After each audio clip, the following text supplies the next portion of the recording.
Well, good morning and welcome to Monday, March the 30th. I hope that you had a great weekend. I know it's not your typical weekend that we had, but trust that you had a great time spending it with family.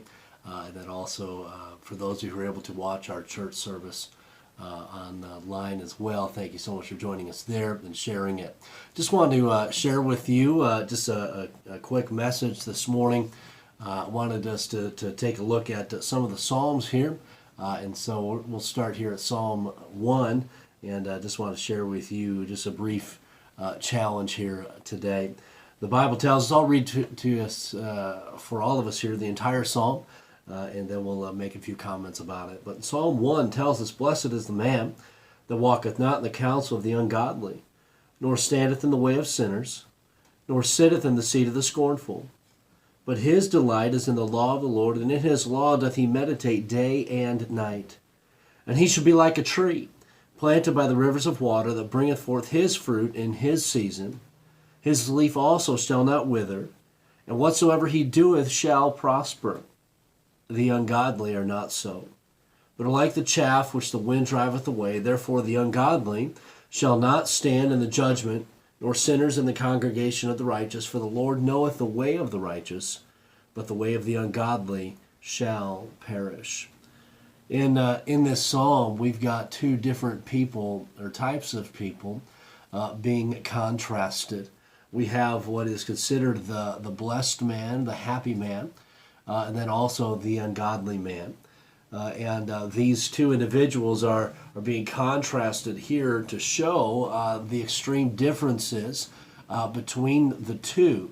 And I wanted us to take a look back at verse number 1 and discuss and even look at and be challenged by the happy man today.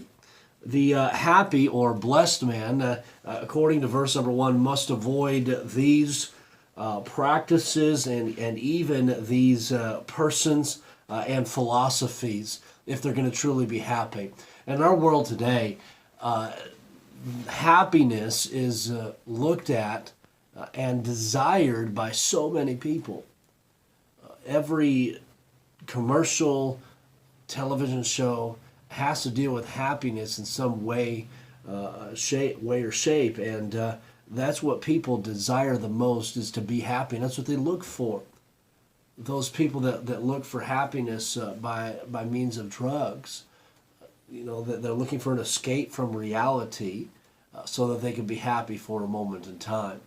And addiction does that. And so I want to encourage you as we look into this passage here. I want to encourage you to think about your life. Think about you. Are you truly happy? Are you blessed? Well, it begins with a relationship with Jesus Christ. And here in verse number 1, we have a threefold progression, if you will, of what it means to be truly blessed or happy individual. So I want to share those with you today.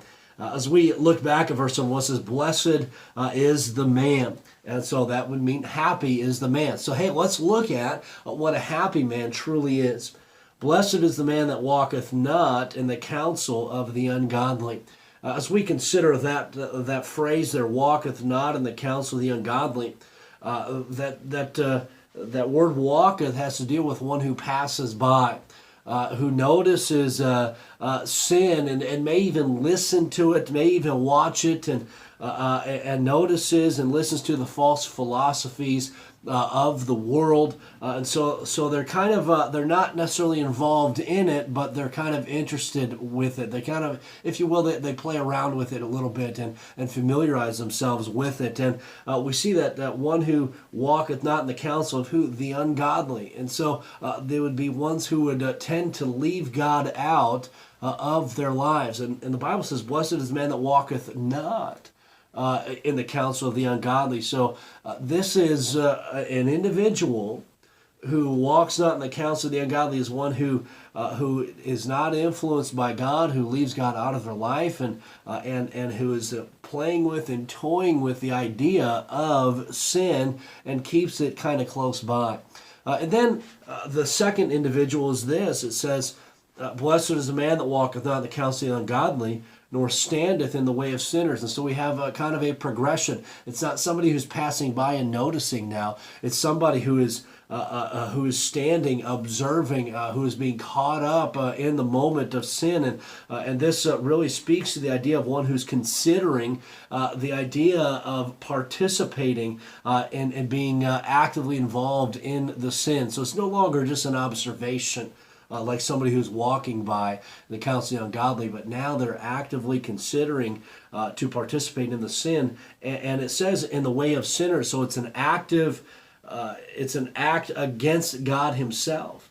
And so this individual, they're familiarizing themselves even more with sin, considering actually participating in the sin, and they are actively against God. As we see here, they're standing in the way of sinners. And then thirdly here, as we consider being happy, and we see the third step of this progression is this, where the Bible tells us, blessed is the man that walketh not in the counsel of the ungodly, nor standeth in the way of sinners, nor sitteth in the seat of the scornful. So now we've got an individual who's now sitting in the seat of the scornful. They've become comfortable with sin. They're now comfortable with the fact of becoming one who opposes God at every turn, and they openly reject God. And so you see the progression here as this first individual, they just tend to leave God out of different parts of their life. They hold back a little bit from the Lord.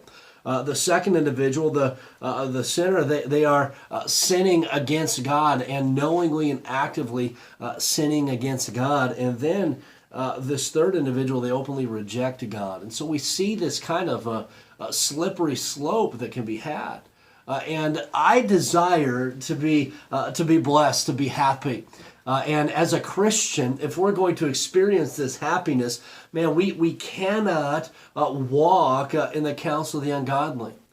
We can't muddy ourselves or dirty ourselves with the sin that's in our world today, and that avoids us not just being involved in it and having friends who might be involved in it, but man, placing it before our eyes, allowing it into our minds through our ears, and so we don't want to be placing ourselves and just mindlessly feeding ourselves the garbage of the world.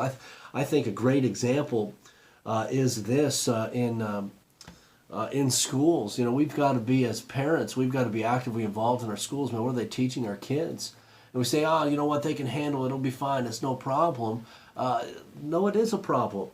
Because we don't want them to get the wrong kind of counsel. We don't want them listening to sinful and false philosophies. And so we must be protecting our children's hearts and their minds. And how important then is it as parents and as adults to do the same things? If we're going to be truly happy in Jesus and we're going to experience the blessed life that God has for us, man, we don't want to be filling our minds with these false philosophies and with these sinful philosophies. And then, secondly, as we've already mentioned, these individuals, if we're going to truly be happy, we can't follow this progression down the list to where we'll be truly unhappy. So we don't want to be walking and opening ourselves up to the philosophies of this world. And then we don't want to get to the point where we're considering sin and actively participating in sin, and not just leaving God out of parts of our lives, but now sinning directly against God. And so I want you to consider your life. Is there anything in your life, any area of your life in which you're actively sinning against the Lord? That might be and probably is the root cause of your unhappiness and my unhappiness. And so let's take just a moment today and think about that fact. Hey, am I involved in sin? Maybe that's why I'm experiencing this unhappiness in my life. And then, as we've talked about that sitting in the seat of the scornful, hey, let's not get comfortable with sin. Let's not allow sin to take hold of our life to where it just becomes second nature, and become an individual who's comfortable with sin and that openly rejects the Lord.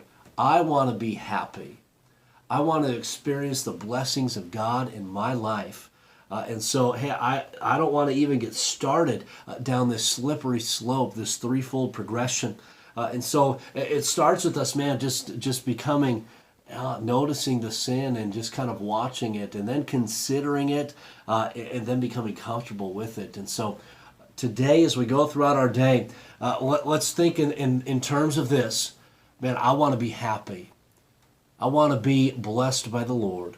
And as we kind of are going to look at Psalm 1 here the next day or two, and we're going to see the life of a happy individual versus the life of an ungodly individual, man, this encourages me and challenges me and pushes me more toward refraining from even from sin and from the influence of this world. Not just for me, because let's face it, my happiness, me being blessed by the Lord, it affects not just me. It affects my wife. It affects my family. It affects my church family. It affects my friends, and so on. The list goes, and we can go on down the list there. And so let's choose to be that blessed man.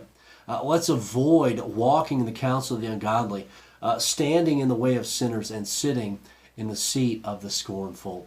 Thank you so much for being with me today. Be sure to be in prayer for our ministry here.